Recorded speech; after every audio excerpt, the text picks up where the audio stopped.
Let's welcome Pastor Omar as he preached the Word of God. Amen. Praise God for that wonderful song. Amen. At hahamunin po yan ng aking anak. Hindi po ako, ng kanya pong ina. Good evening everyone. Magandang gabi sa inyong lahat. Are you happy? Amen. Let's enjoy serving the Lord. Amen. We do not know kung kailan po babalik ang Panginoon. Ang mahalaga po ay habang hindi pa bumabalik ang Panginoon, tayo po ay in love sa Panginoon. Amen po ba?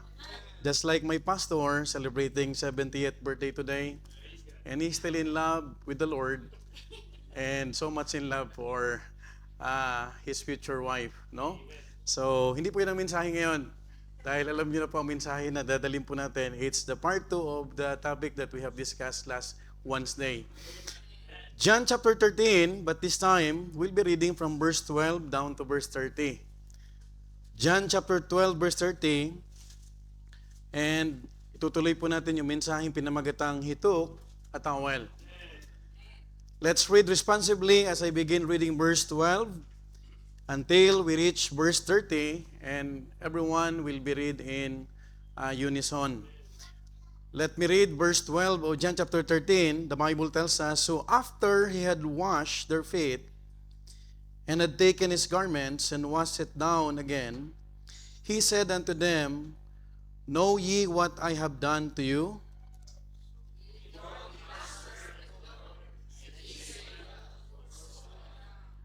Verse 14, If I then, your Lord and Master, have washed your feet, ye also ought to wash one another's feet.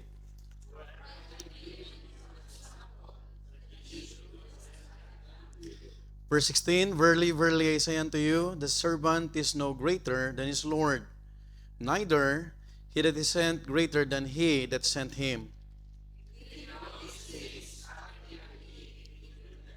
Verse 18, I speak not of you all, I know whom I have chosen, but that the scripture may be fulfilled, he that eateth bread with me hath lifted up his heel against me.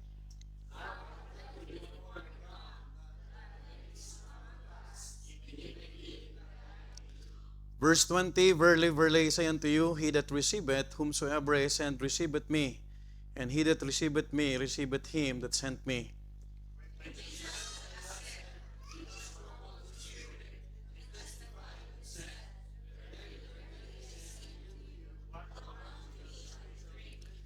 Verse 22, Then the disciples looked one to another, doubting of whom he spake.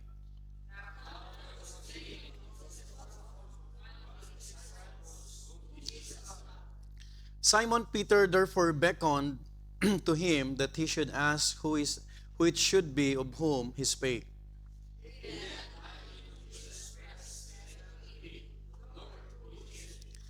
Jesus answered, He it is to whom I shall give a sop when I have dipped it.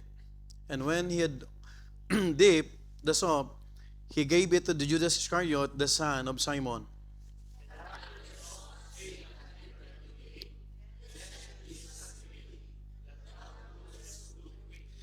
Now no man at the table knew for what intent he spake this unto him.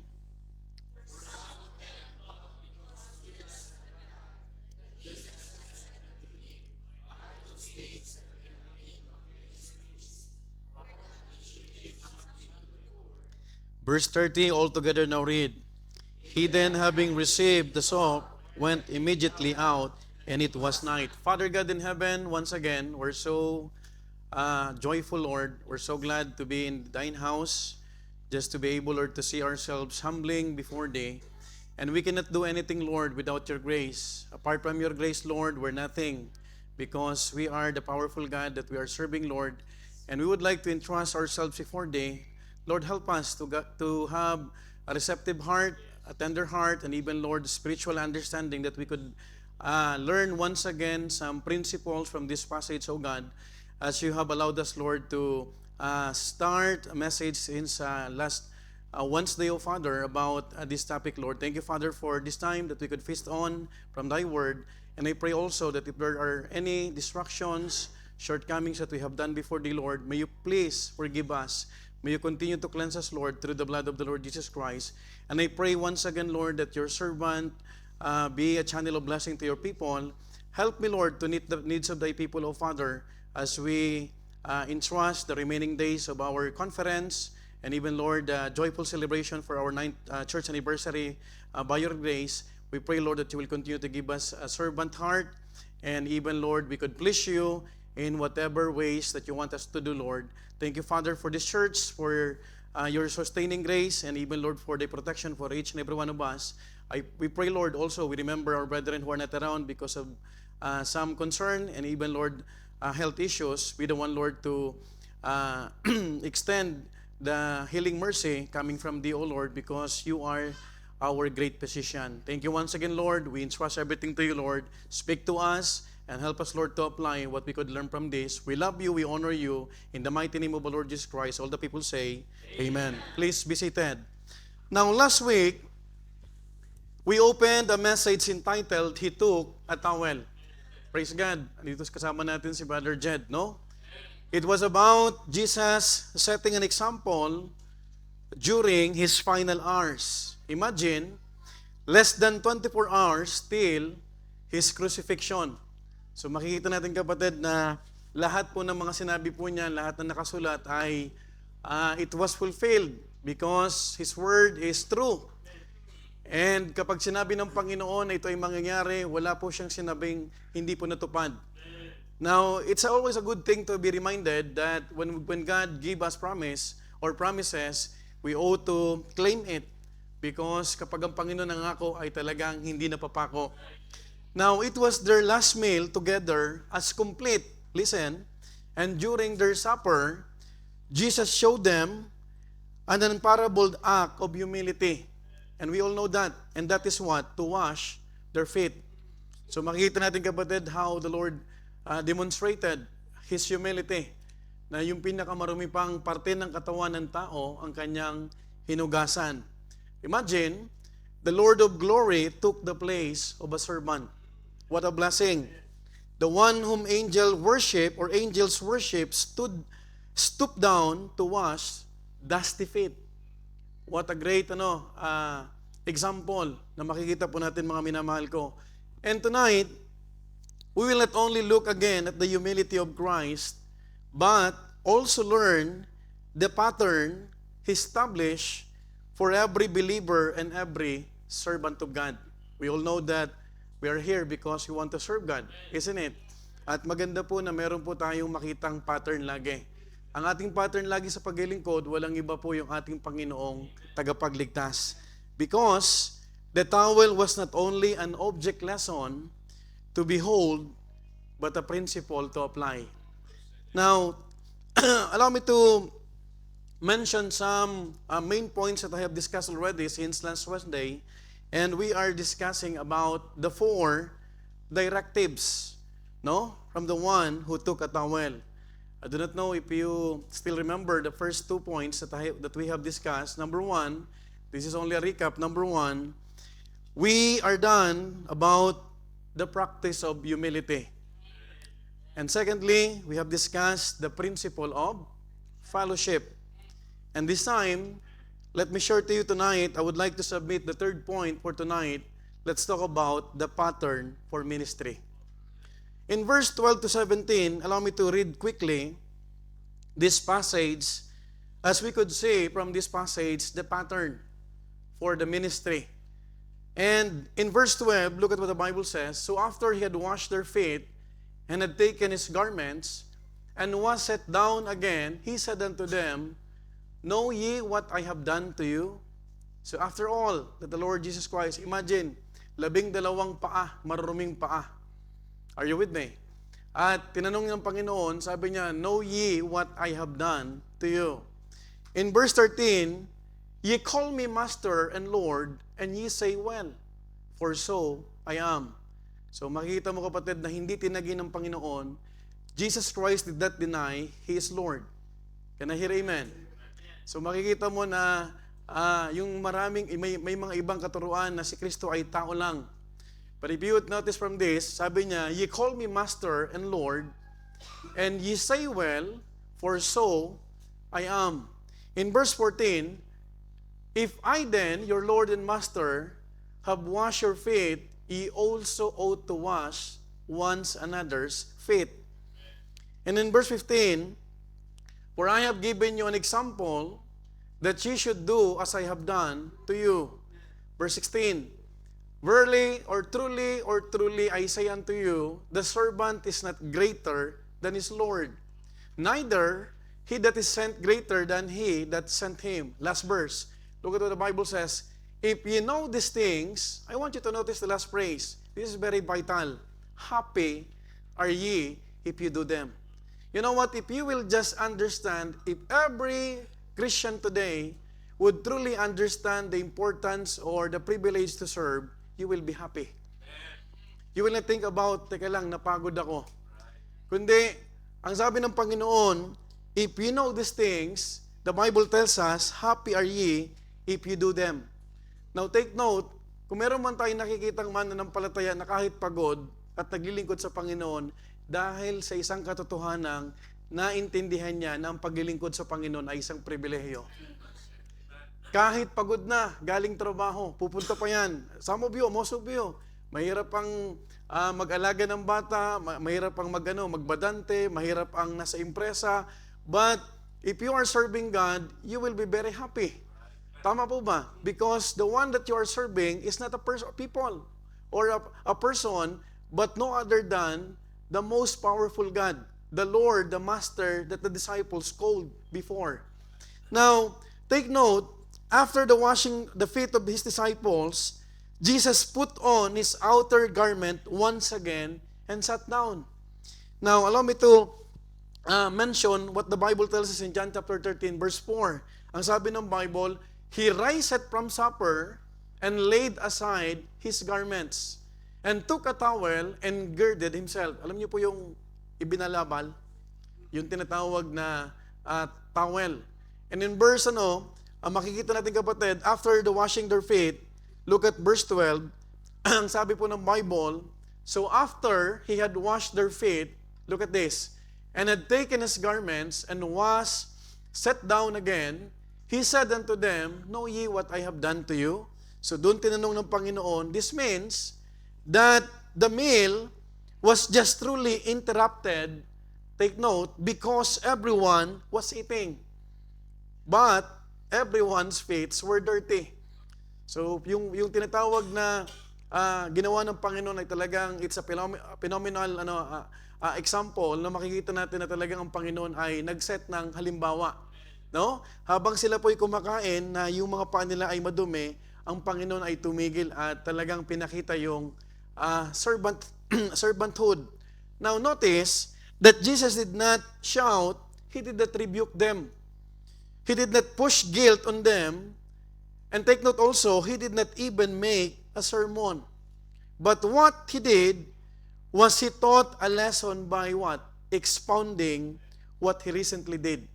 So makikita mo kapatid na doon na binalikan ng Panginoon, naintindihan niyo ba yung aking ginawa?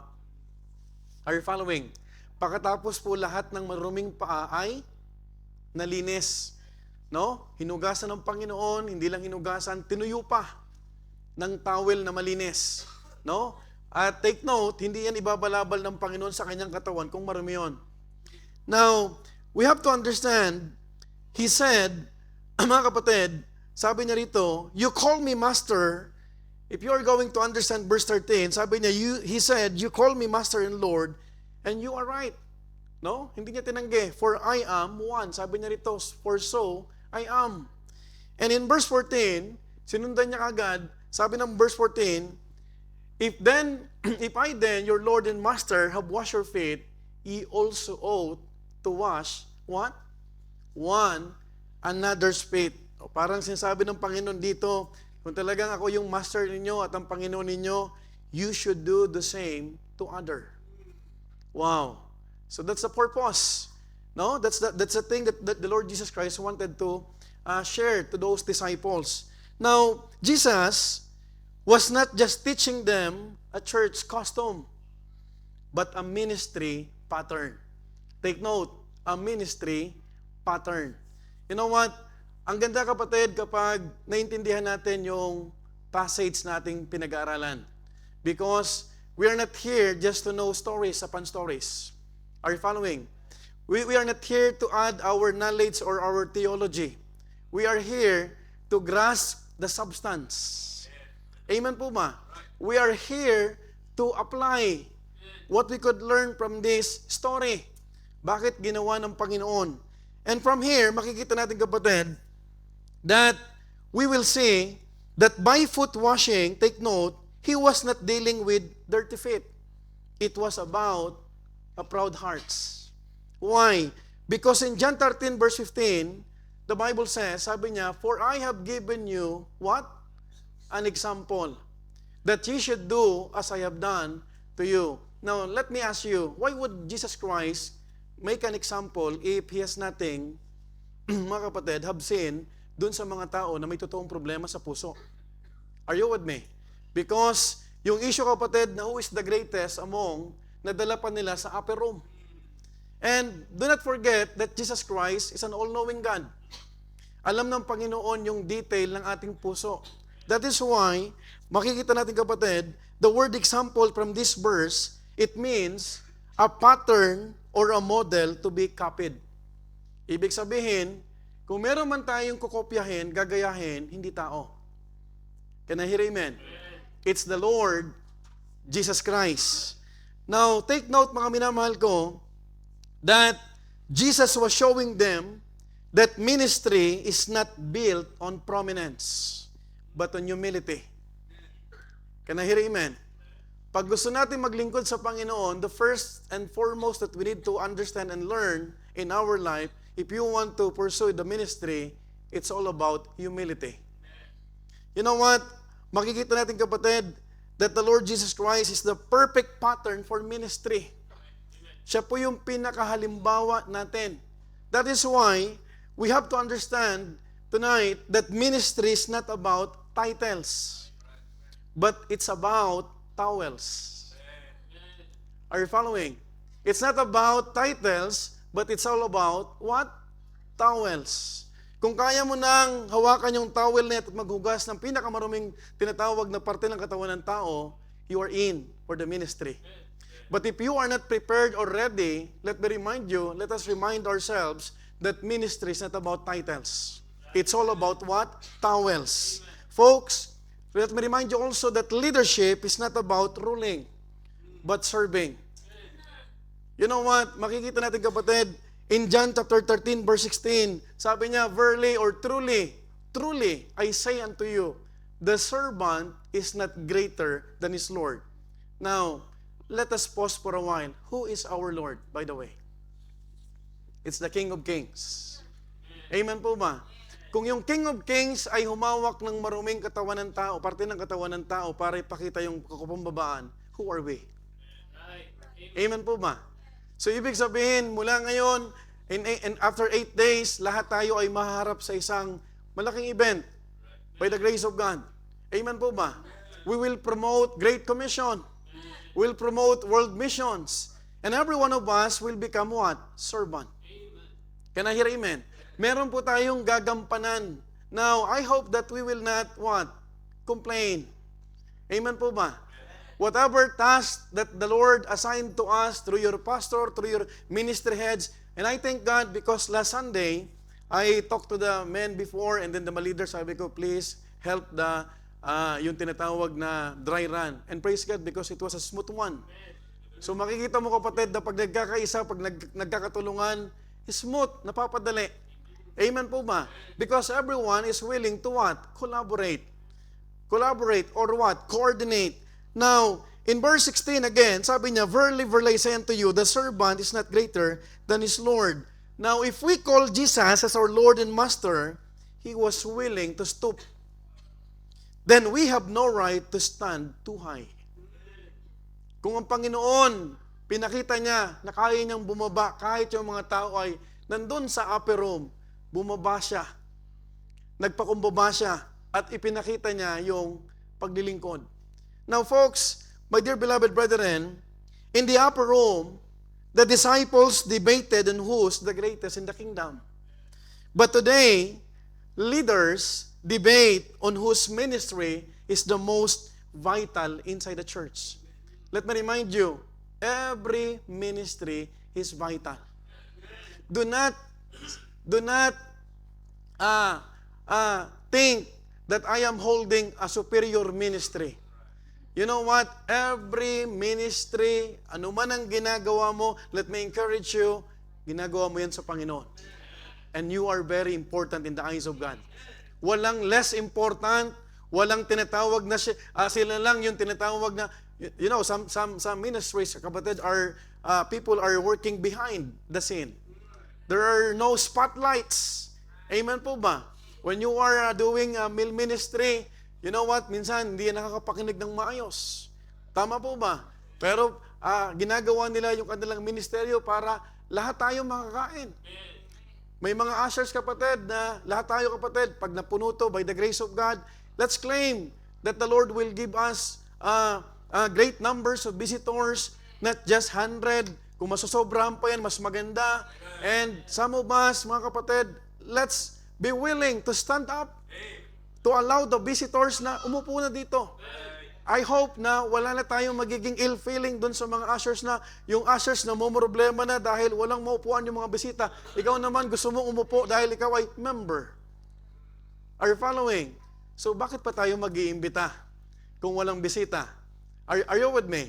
I hope that everyone will have what? An excitement because mas maganda na halos nga kung tayo lang, kung ako tatanungin nyo, mas maganda tayo na lang tayo. Mapuno to ng mga kaluluwang makakapakinig ng salita ng Diyos. Amen po ba? Because we are not here to sit down. We are here to worship. We are here to serve, not to be served. Amen po ba? If what's in your mind, kapatid, of course, wag naman tayo, kapatid, na sabi ni Pastor, tumayo na lang tayo, wag na lang tayo makinig ng mensahe. Magkwentuhan na lang tayo. That's not my point. My point is clear. Let's enjoy first the Word of God. Huwag kang papayag na yung mensahe na dadali ng ating mga speakers, wala kang mabalot. Kasi ang iniisip ng iba, balot ng lechon. Wala namang problema doon because it's an XL lechon. Day 1 pa lang, XL na yung lechon. Are you with me? But let me remind you, ang pinaka magiging takeaway natin, it should be what? The Word of God, the principles, the substance that we could gather, the substance that we could carry on just to continue in service. Because that's the gasoline. That's the fuel. Because without this knowledge, without these principles, kapatid, minsan makikita mo, teka lang, ba't sila nakaupo, ako naglilingkod? You will think because as a human being. Pero if you are reminded about this, teka lang, yung Panginoon nga, hindi niya inisip yon. That's why the pattern of the ministry is no other than the Lord Jesus Christ. Can I hear amen? Now, I want you to focus, kapatid, the first day of our conference, ang pattern na natin, yung Panginoon. Amen po ba? Hindi kung sino, hindi si pastor, hindi kung sinong leader, o sino mang department, you are not a leader, you are not... Kapatid, let's focus, let's put in our mind, I'm gonna serve God because this is His perfect will, and it's a privilege. And you know what? Anumang pagod, anumang hindi ka madidistract. Kahit nandun ka na, we will set up dun po sa taas. Sana kahit nandun po tayo, nagpe-perform tayo ng mga ministry, may nagtatadtad ng dyan si Brother Art, nakikinig pa rin tayo. Na pag tinanong, anong take out mo sa conference? Ayun, lechon. Wag naman sana, okay yung may lechon. But, let us be reminded, you know, brethren, at the end of the day, it's not about leading a team, but serving the Lord with your team. Amen po ba? We are in the same boat. Amen po ba? Isipin mo, nakasakay tayo sa isang napakalaking barko. Amen? Pag lahat sumagwan, lahat magpe-perform, lahat gagawin yung tinatawag na we will move on smoothly. Now, take note also that foot washing is not part of the church ordinance. We have 2 ordinances, baptism and the Lord's Supper. But, there's a but. The principle behind it should be present in every ministry. Amen po ba? Ang kinukuha natin dito ay yung principle. Now, take note also, it is the heart of every ministry, and that is to serve others. Now, may I tell you something, brethren? A church becomes unhealthy when everybody wants recognition, but nobody wants responsibility. Are you listening? You know what? Huwag po kayong magtampo minsan. Tinatawag ni Pastor, can I ask the leaders to be with me? Because the leaders they are representing as a church. Alam nga naman kapatid, tawagin ko po kayo lahat dito. Di tayo kasya dito. Pastor, hindi man lang ako sinama doon sa pag-abot ng plaque doon sa speaker. Baka nagtatampo pa kayo sa akin yan. Kasi pag pinakit natin dito lahat, di tayo magkakasya. But when I say the leaders, the four leaders of the church, the preacher in charge, kung tatawagin man sila, they are representing what? The whole church. And these leaders, these departmental heads or ministry heads, they are what? Running the ministry. And they are responsible enough by the grace of God. And that's not about recognition. Ang nire-recognize natin yung bisita. Ang nire-recognize natin dito yung ating mga speakers. We'll give plaques. Amen? We'll give what? Yung mga tokens na yan. And it will help us, kapatid, to understand that when we are the host, we are here to serve. Now, like in the upper room, everyone was too busy to serve and too high to kneel down and serve the Lord. You know what, brethren? The ministry suffers, listen to this is very important, when people only serve where they are visible. Are you with me? Kahit may mga kapatiran po tayo, you would appreciate them because kahit yan tahimik at wala nakakakita, they're still serving.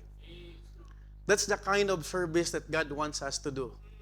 Kahit walang nakatingin. Amen po ba? You know what? Administration in the church is vital. But serving God's people is even more essential. Folks, hindi ko inaalis, kapatid, as a leader, meron tayong mga tinatawag na we are overseeing, ina-administer natin kasi mahirap naman, kapatid, pag walang leader. Mas lalong magulo yan. Tama po ba? In all facet, kapatid, in all facet, kapatid, ng buhay ng mga institution, kapatid, you would say that there are leaders, no? Appointed leaders because they are what? Functioning as a leader, as to guide, to lead, and other things. And makikita natin, kapatid, makikita natin dito that administration is very vital, but we need to serve God. You know what, brethren? Strong churches are built by people willing to carry towels. Even when unseen. Even when unexpected. Even with titles.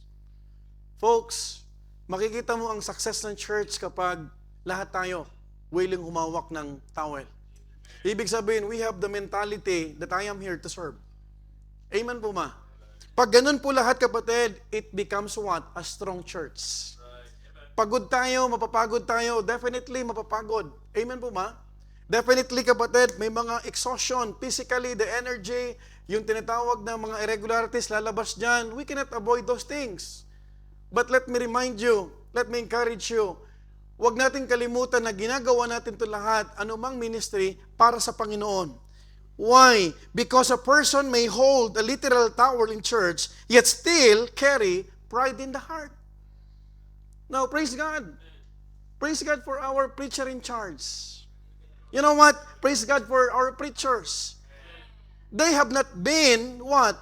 Commissioned as missionary, but they are functioning as if they are missionary. Makikita mo, kapatid, I appreciate Preacher Joshua when inoobserbahan ko ito nung nasa Rome kami. I just observe him quietly and then natutuwa ko kasi sabi ko, yung training na meron tayo dito, hindi yung title. Amen po ma? Because minsan nakakalungkot, pambira, wala pa sa field. Pag umasta, itong mga to, wala pang title, wala pang commissioning, pero they're function as missionary. And I'm so thankful about that. Sabi ko, you remind me about the humble beginning when we are starting. Kasi normal na lang sa atin yung mag-serve. Amen po ma? Normal na lang na tayo yung tinatawag na, alam mo yon, nahihirapan, napapagod. That's part. If we want to succeed in the ministry, we are willing to what? Sacrifice. Amen po ba? Sabi ko, kulang na lang sa iyo, sir, ay asawa. Talaga. O, kulang na lang, no? Life partner. Because, makikita mo kapatid, everyone is willing. And they have learned humility and service, and that is the two vital qualities of a servant of God. Humility and service. Hindi naman pwede puro Bible college knowledge. Hindi naman pwede puro theology. Actually, even if you have degrees, masteral, or doctorate, if you don't have a servant heart, and you are not humble, you will not succeed in the ministry. Yung knowledge, kapatid, alam mo, mas madali pang turuan yung mapakumbaba na tao na kahit konti ang alam, dun sa maraming alam na ayaw magpakumbaba. Mas mahirap kasama yon. If you would ask me, kaso lang, hindi naman tayo pwedeng pumili. Amen po ba? But let me remind you, mga minamahal ko, they have learned, no, humility. And ultimately, it is the act of lowering ourselves before our brethren to minister to their needs. Because we can have leadership summit, leadership conference, but in all that leading, we forget serving. That is why yung service nandito sa church. Ito yung training ground. Amen po ba? Pag nandito tayo sa church, natututo tayo. Oh, by the grace of God, I am trained in the church. Buti nga, ang Bible school dito, walang katulad sa Makati o sa Bible school na unang pinasukan ko na yung construction. Nag-construction kami, pala. Yung kalyo ko dito, kung meron akong kalyo ngayon, wala pa ito. Halos mapunit yung ko dahil yung basketball court doon, walang pera pang pagawa eh. And then, bumili ng yung pastor ko dati ng truck na buhangin, semento. Okay. The first lesson that you are going to take is practical.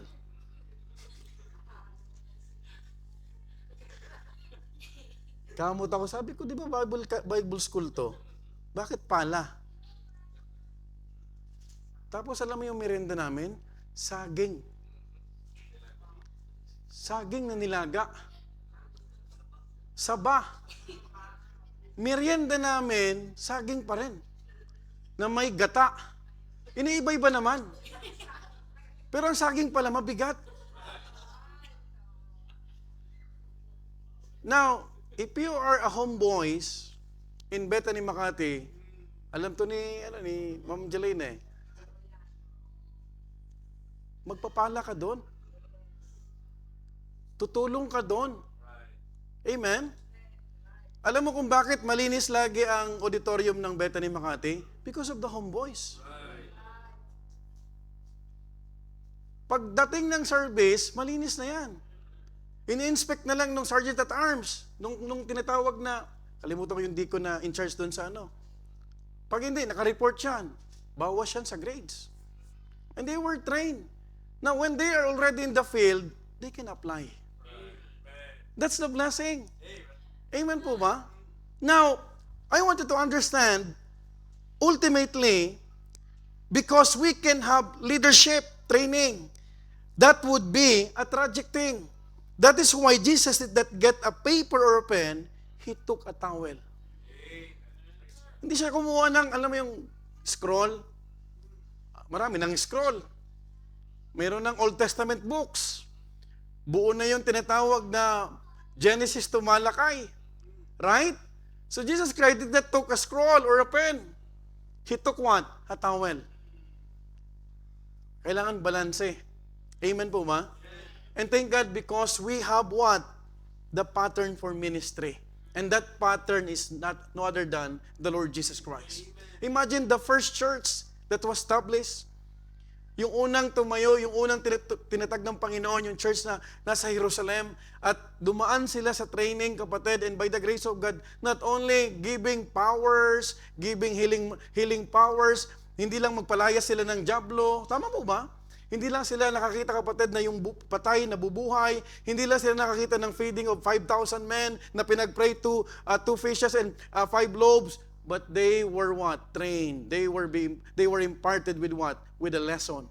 With an important lesson. Have you noticed, bakit sa huling parte pa ito?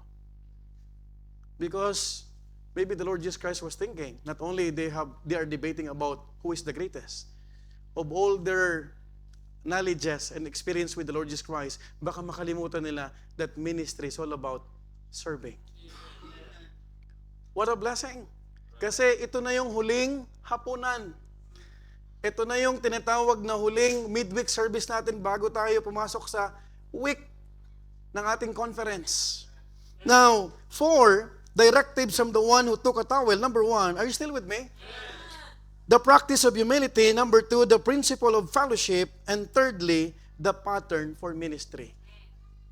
By the way, bago ko makalimutan, yung mga outreaches po, mga kapatiran, hindi lang po tayo nagre-respeto kay pastor. If you have preacher in charge, give them the due respect that they need. Because they are sacrificing. Are you listening? And I hope that I will not hear from anyone, preacher in charge lang yan. You have no idea. These people are trying to give their best. Naglilib yan sa trabaho. Ibig sabihin, no pay, no work. Are you following? That's why you learn to appreciate. Hindi lang yung pastor. Hindi lang yung tinatawag, you learn how to give value for their sacrifice and you pray for them also. Kasi hindi masusustain ng outreaches, kapatid, kapag wala itong mga to. There's no one-man team. Yes, we could learn many things, kapatid, but let us not forget about the pattern for ministry. Fourthly, let's talk about the presence of a betrayer. Look at what the Bible says from verse 18. And I will just read from verse 22 kasi baka magkaroon pa ito ng part 3. Mag-aabutan na tayo ng anniversary. Verse 18, sabi ng Bible from verse 18, sorry Ibitek, nag-adjust ako ng konti. From verse 18 to 22, ang sabi ng Bible, I speak not of you all. I know whom I have chosen, but that the scripture may what? Be fulfilled. He that eateth bread with me hath lifted up his heel against me. Verse 19, now I tell you before it come, that when it's come to pass, ye may believe that I am he. Verse 19, at 20 I mean, verily or truly, truly I say unto you, he that receiveth whomsoever I send, receiveth me. And he that receiveth me, receiveth him that sent me. Last 2 verses. When Jesus had said, he was troubled in spirit. Take note about this. And testified and said, verily, verily, I say unto you, that one of you shall betray me. Verse 22, then the disciples look one another. Nagkatinginan. Sino kaya rito? Doubting of whom he spake. Now listen carefully. Even in a room filled with the disciples, there was still a betrayer present. After teaching humility and service, Jesus opened another topic. Look at what the Bible says in verse 18. I want you to focus on verse 18. Sabi niya, I speak not of you all. I know whom I have chosen. But that the scripture may be fulfilled, he that eateth bread with me hath lifted up his heel against me. Now, let me clarify the context. Because this is one of the favorite passage or verses of many Calvinists. Are you following? In context, the word chosen in this particular verse primarily refers to Christ choosing the disciples for apostleship and ministry position. Not, listen my dear brethren, not unconditional election to salvation. Walang pinag-uusapan ditong kaligtasan because they are all saved. Ito yung mga ginagamit minsan ng mga Calvinista. Kita mo, pinili si the Lord Jesus Christ already announced. Okay, kung di kayo naniniwala na yung iba papunta sa impyerno, yung iba papunta ng langit, why is it the Lord Jesus Christ already knew and He declared already? By the way, they're not talking about salvation here. Because they are already part of the church. In fact, they are the pillars of the church. The first members of the church. So ibang topic to, mga minamahal ko. Are you following? Now, we have to understand, Judas was chosen as one of the 12 apostles. Can I hear amen? Yet, there's a yet. Judas was clearly lost. Do you know that God is a loving God? And He loves us unconditionally? Pero kung hindi ka magiging totoo sa pagmamahal ng Panginoon, it's no longer the problem of God. Amen po ba? Now, hindi naman, kaya nga kapatid, in our church, I thank God because we are all trained. We are all already educated. Why? Because we are telling the people, these are the professions of faith. We are not declaring, 50 saved people. Who are we to declare that?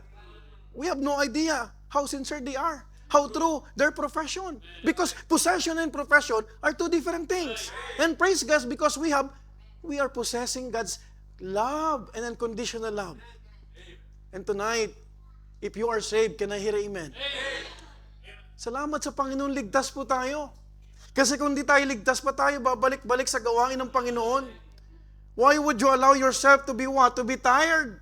To give things. Not only treasure, not only talents, but even what? Our time. Minsan magpapahinga ka na lang, nawawala yung pahinga dahil you are in the ministry. And we thank God for that. Secondly, therefore choosing here cannot automatically mean chosen unto salvation. You know what Jesus had already said in John 6 verse 70, in the previous chapter, I want you to notice this, sabi niya, have not I chosen you 12? Yung Greek word ng chosen, tsaka sa chosen dito, iisa. So in context, ang pinapaliwanag dito, yung ministry, hindi salvation. Amen po ba? Is it clear? And one of you is a devil. Mabigat. Mabigat. Now listen folks, that alone strongly shows the context is apostolic selection, not salvific election. You will hear those terminologies coming from Calvinists because they are trying to establish. Look at Judas. Do you know that if Judas repented of his sins, he will still go to heaven? But he chose to what? To what? To hang himself. And he went to his own place. Hindi naman siguro own place niya yun kasi ang place ng Panginoon masaya. Amen? Amen po ba? And we are more than conquerors. Amen? Why? If Judas Iscariot just repented at sabi niya, na-realize niya, Lord, nagkamali ako. I betrayed you. Now, think about this. What if Peter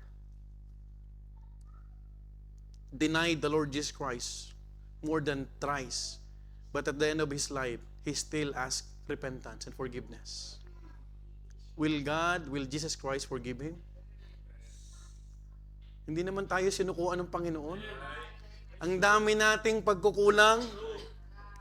Ang dami nating minsan kapatid nawawaglit, nawawala tayo. We are being derailed, we are being distracted, we are being diverted, but praise God because God wants us to continue. And because of His grace, we are always forgiven. What a blessing. Hebrews 14:6. Amen po ba? And we just need to what? What? To come boldly unto the throne of grace in time of needs. Amen po ba? Masama ang loob natin, tayo ay nahirapan, we're struggling. Let us come boldly unto the throne of grace because He is our Savior.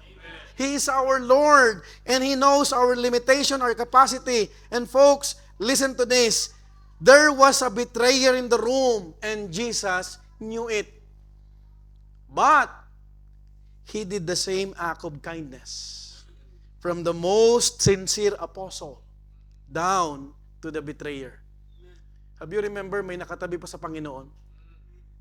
Yung kanyang ulo ay nilagay pa dun sa, kasi he was the the beloved apostle. And who is that? John the Beloved. Tama mo ma? Now folks, the towel was not taken only in the presence of faithful disciples, but also in the presence of a false one. That's why sa church, hindi ka pwedeng mamili. Hindi ko pwede sabihin, Pastor, nakailang balik na sa atin yan Kahit 100 balik yan, hindi mo pwedeng itabo yan. May mga nagpupropesiya, Pastor, iyak na naman yan. Wala kang magagawa doon. The church is open. The church is for everyone. Umalis lang ako, nahuli na raw si Bato. Wala kang magagawa doon.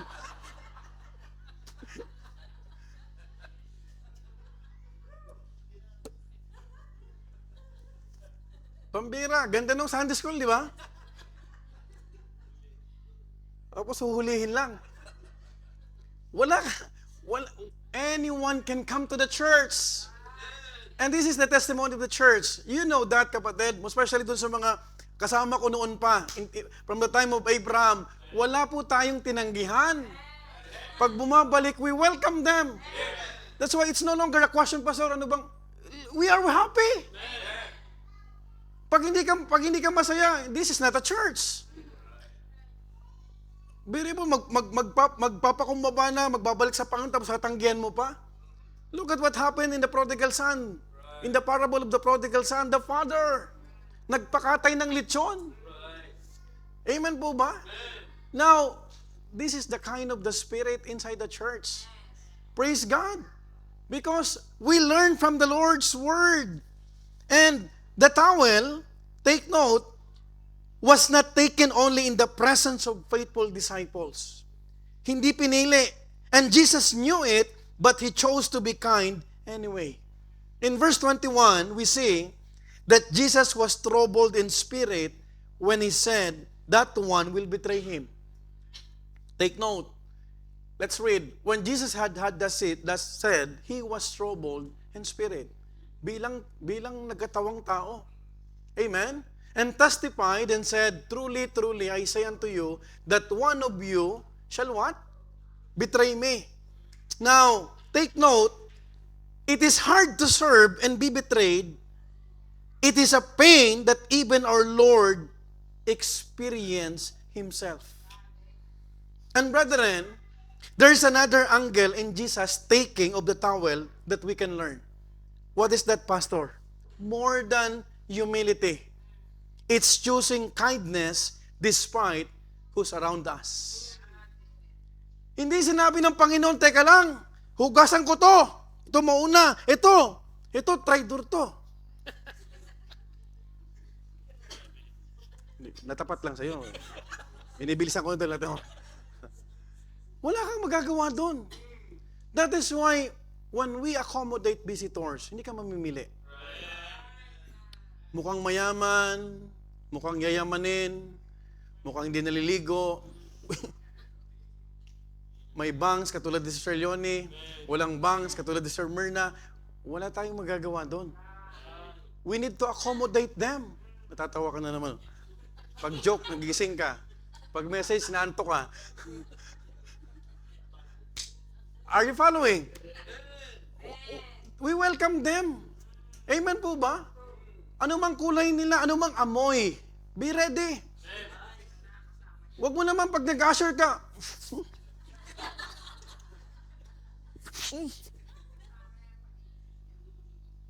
Kapatid, let's have a spirit of accommodating spirit. Hindi nandiri ang Panginoon. Wala siyang pinandirian. Lahat ng maduming paa. Amen?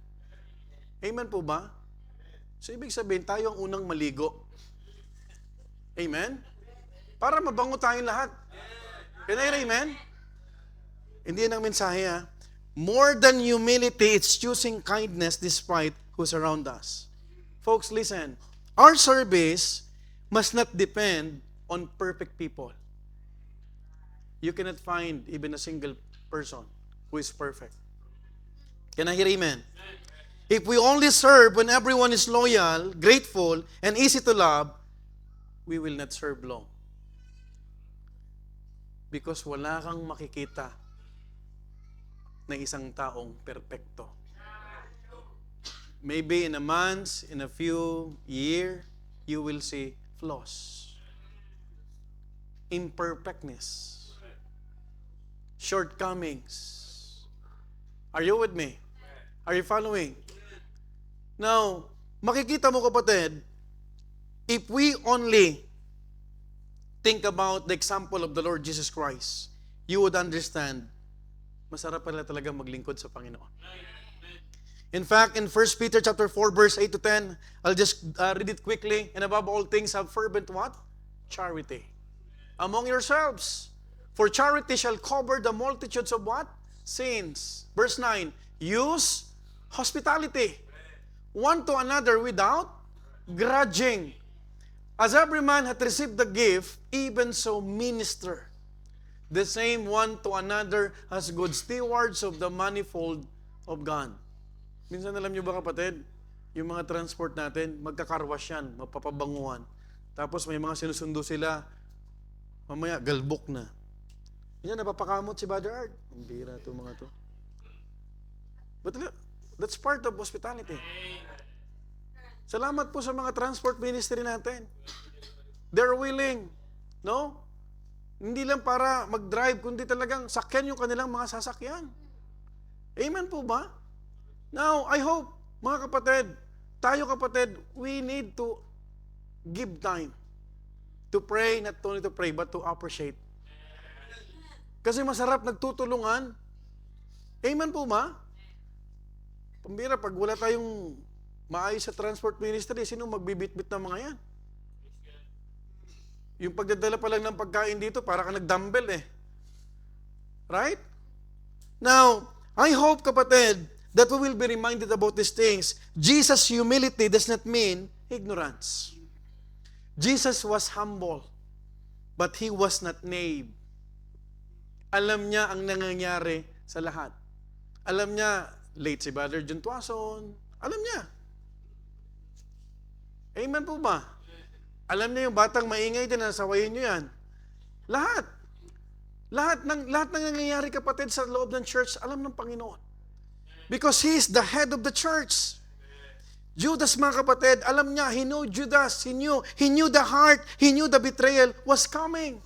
But thank God because he still took a towel. At hindi niya kapatid, pinili. A towel in the hand, listen to this, does not remove discernment from the heart. Hindi ibig sabihin na ikaw ay may hawak dyan, ikaw nag-uugas ng kapatid, mawawalan ka ng discernment. In fact, you would understand kapatid na magiging masaya ka later on kapag ginagawa mo itong fully sa Panginoon. Because brethren, serving people does not mean pretending everyone is sincere.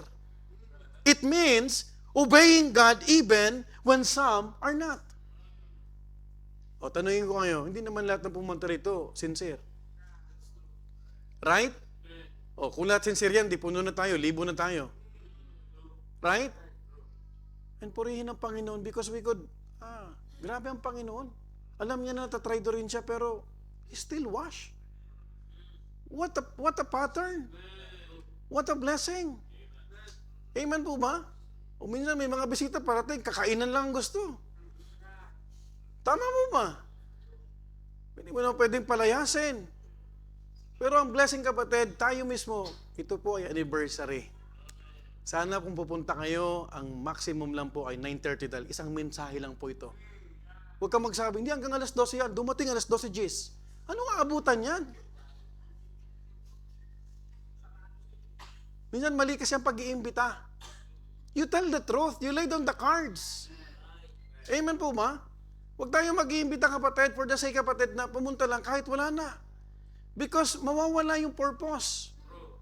The very purpose we are inviting, we're campaigning about this, it's all because of one purpose. And that is for them to what? To hear the Word of God. Because, how can they believe if they will not hear? And how they will believe if there will be no preacher? That's what the Bible says. Amen po ba? Tayo nag-imbita, kayo po nag-imbita, nagdala po dito, may nagsundo, may nag-usher dito, may nagpaupo dyan, may nagpipreach dito. Hindi mo ba alam? Iisa lang yan? Amen po ba? May nag-song offering, lahat yan iisa. Kaya hindi natin pwede sabihin, hindi ako mahalaga. You are important. Let me encourage you tonight. Huwag mo isipin, kami ay ganito lang, kami ay meal ministry lang, kami ay doon lang, usher lang. Kung walang usher, magulo. Amen po ba? You know what, brethren? Service and humility is not based on if the receivers and is worthy. It's all about who you are and who you decide to be, even if not, all will walk truthfully. Wala tayong karapatan, wala tayong ministry na mag-categorize. Amen po ma?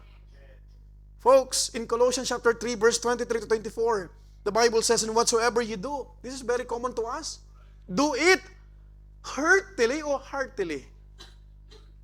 Heartily. Hindi heartily. Mahirap yun. Nagluto, kaya pala matabang kasi nagalit ka, nakalimutan ng asin. As to the Lord. Not unto the pastor or to, kapatid, not unto men. Verse 24, knowing that of the Lord ye shall receive, sino magbibigay din ng reward? The Lord of the inheritance, for ye serve the Lord Jesus Christ. Hindi rewarder tayo. We are servants of God. And there's only one rewarder. And that rewarder is the Lord Jesus Christ. Amen po ba? Are you excited about the reward? Then serve God. Then serve the Lord Jesus Christ wholeheartedly. Not unto men, but unto the Lord. Because, makikita natin kapatid, let us take Jesus as an example. Number one, the Son of God kneels before Judas. Have you imagined this? Hindi naman nakakapag-fit washing yung Panginoon kundi siya lumuhod. May nag-foot washing na ba ganon? Paano? He kneeled.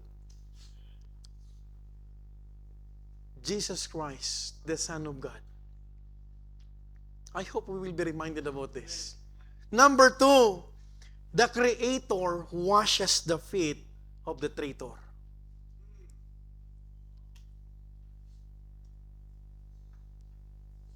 This is remarkable. Yung tagapaglikha ang naghugas ng paa ng magtatraidor sa kanya. Thirdly, the hands that formed the world would carefully dry the feet of the man who would sell him for silver. Imagine that. Because we're talking about in the presence of the betrayer. Fourthly, the last intimate kindness Judas received from Jesus was humble service with a towel. With a towel. That is why we cannot overcome good by evil. Hindi pag ginawan ka ng masama, gagawan mo din ng masama. Hindi ka pag tinira ka sa Facebook, titirahin mo rin. Are you with me? Overcome evil by good. Love your enemies. Yes, I know the feeling. Gusto mong gumante. More than that. Right? May nagtatanong nga sa akin, Pastor, ganito ba talaga ang buhay Kristyano? Kailangan lagi nagpapakumbaba. That's the reality. Amen? Kaya nga tinawag tayong Kristyano. Amen? That's the very essence. Because at the end of the day, we are only pilgrims. Manlalakbay. Amen? And the one who will give us reward. Lahat ng mga sakripisyo, lahat ng puyat, lahat ng mga pinagsama-sama natin na effort, it is God who will reward. Folks, and in all of that, Judas still chose to harden his heart. Grabe. Pinili pa niyang patigasin yung kanyang puso. So can we blame God why Judas was Judas? No. Just like Pharaoh. When God hardened the heart of Pharaoh, it's not because God chose him to be that person. It is because he chose to be hardened, his heart. Amen? Kaya kung makikita mo kapatid, maling-mali ang mga doktrina ng Calvinista. Now, carry the towel even when people disappoint you. Can I hear amen? The towel reveals how far the love of Christ was willing to go. Kanya nga kapatid, if you want to be a blessing to other people, make sure that even in your own family, even in your own household, nagkakasundo kayo. You cannot be a blessing to other people na sa loob ng bahay, hindi kayo nagpapakumbabaan. It is impossible. Imposible kapatid na makita ka na nagpapakumbaba ka pa sa loob mo sa sarili mong pamamahay, nagmamataas kayo parehas. Amen po ba? But you can be a blessing, we can be a blessing if we in our own household, sa ating mismo sa loob ng church, nagkakasundo. Walang pataasan. Amen po ba? And the result will be what? Remarkable. What a blessing. Do we want, kapatid, a remarkable, a victorious anniversary and World Missions Conference? Let's be united. Amen? Let's have what? A servant heart. Because the towel reveals how far the love of Christ was willing to go. And you know what? Our service must not depend on others' faithfulness. It must depend on our Christ-likeness. Laging sa Panginoon ang ating hulma. You know what's hulma? Yung ating pattern. Amen? Man will fail us. Hello? But God will never fail us. As long as you are focusing, kapatid, dun sa King of Kings, He is the chief commander who has given us the task to pursue and to continue what we are doing about the promotion of the Great Commission. Hindi tayo madidistract. Hindi tayo madadivert. Just like what they are doing in the politics. Wala na yung flood control. Maraming diversions. And that is what Satan is doing even in the churches. What? Personal agenda, positions, who is great among us. But if we will always look on Jesus, unto Jesus we will be reminded that He took a towel. When He took a towel, it's a demonstration of not only humility, but how to do the ministry. And that's why, ang daming lumabas ng mga missionaries. Wala na ang Panginoon, nagpatuloy ang churches. Hello? Because they were all what? Trained. Learn from the Lord Jesus Christ. Folks, in Galatians 6:9, let us not be weary in well-doing, for in due season we shall reap if we faint not. Alam ko, nakakapagod. Hindi totoo na hindi nakakapagod. Nakakapagod. Amen? Pero yung pagod na yan, yung pawis na tutulog dyan, yung puyat na yan, kapatid, tandaan mo to, God sees everything. At walang nakakalagpas sa ginagawa natin sa Panginoon. He will recompense. He will reward us according to what? Our faithfulness. Our sacrifices, kapatid. Huwag tayong mamili dahil ang Diyos ay hindi naman namili kung sino ang kanyang pagsisilbihan. You know what? There are some pwedeng sabihin, ay dito tayo o dito ako kasi close kami. You cannot do that. Kung anong pagkain doon, yun ang pagkain dito. Kung anong gagawin, yun ang ginagawa natin. Ay dito ako kasi pastor ito, missionary ito. No, we need to serve everyone. Kung yan ang mentality, kapatid, it's a healthy church. It's a healthy spirit environment inside the church. Dito tayo kasi preacher to at ito ay tinatawag na preacher in charge to. No. Lahat tayo magsisilbi. Amen po ba?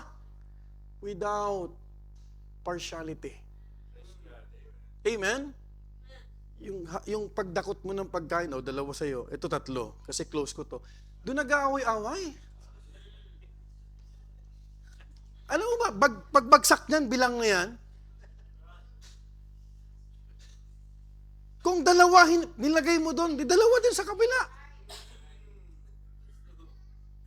Kasi minsan dalawa, tatlo, tapos makakarating pa doon. Pambira, pati ba naman yun? Gagawan ko pa ng mensahe.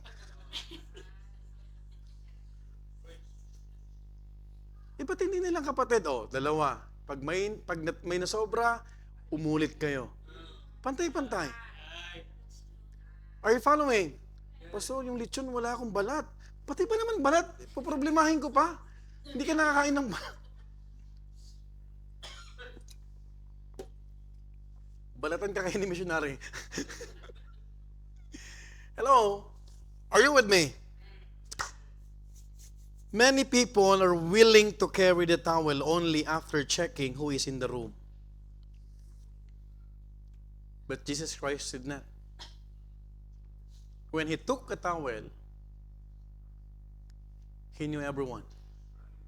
Who's the faithful, who's the impulsive, who's doubting Thomas, who is Judas. Tinapos niya ang feet washing. And I thank God because in the first institution of the Lord's Supper, wala na si Judas. Amen? Because that is a sincere ordinance coming from the Lord. Dalawang ordinansya lang naman. Baptism and Lord's Supper. Hindi na po nakapag-Lord's Supper si Judas. Dahil nagmadali po siyang lumabas. That's what the Bible says. But Jesus already knew Judas was there and he still took the towel. I'd like to read this passage and I'm done. In Philippians chapter 2, verse 5 to 8.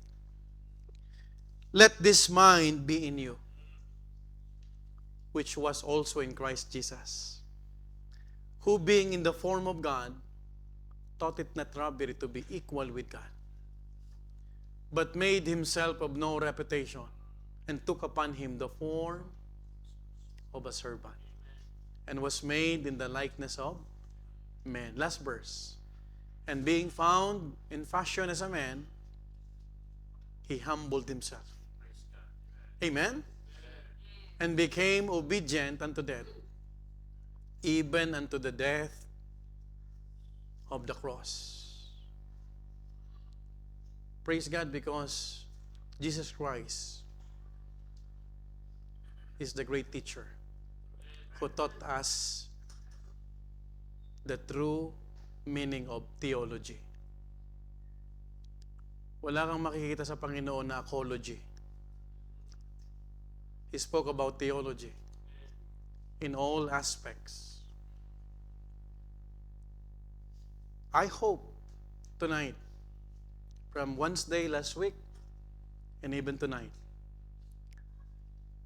we could learn and we could apply those principles. Amen? Pag napapagod ka, o mapapagod ka, o you feel that parang, ba't sila nakaupo ako nakano? You just remember, Christ took a towel. Amen? Pag mo tignan ng iba, just see and look to the one who took the towel. As I conclude this message, number 1, the practice of humility. It teaches us that taking a towel is lowering ourselves for others. Secondly, the principle of fellowship teaches us that taking a towel is maintaining closeness and cleanliness among believers. Thirdly, the pattern for ministry. It teaches us that taking a towel is serving as Christ served. And last but not the least, the presence of a betrayer. Teaches us that taking a towel is not quitting because of people. All Beta Nights, whether you are on site or online, you're listening now, don't quit just because of people. Kung aayaw ka sa paglilingkod dahil lang sa tao, ang babaw ng pagkakakilala mo sa Panginoon.